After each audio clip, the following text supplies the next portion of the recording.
Hi loves, this is regarding kay Popo. Sabi niya, mawi-withdraw yung beans sa Popo ma'am. So, hindi po beans yung iniipon sa Popo guys. Points po yung iniipon natin sa Popo.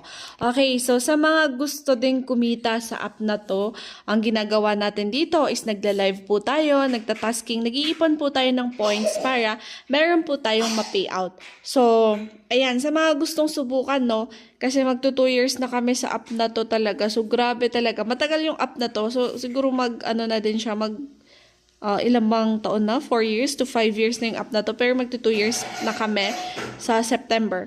So, kung gusto nyo din kumita katulad namin, message nyo ako dito sa TikTok account ko. Isasend ko po sa inyo yung instructions. So, meron tayong GC, merong mga tutorials and guidance para matuto kayo paano kumita sa app na to. So, syempre, sipag at syaga lang po yung gagawin ninyo dito araw-araw. 1 hour na solo live, 1 hour na party live. Pero syempre, pag bagong user kayo, 2 hours solo live, 2 hours party live. Tapos, pagtapos nyong mag-live or mag-tasking, meron kayong i-claim na points. Kasi yung points na yun po yung iipunin natin para kumita po tayo. Para maipon siya at maging $10. Pag naging $10, pwede nyo na po siya ma-withdraw. Okay? Message me para mas ma-explain ko siya sa inyo ng maayos. Okay?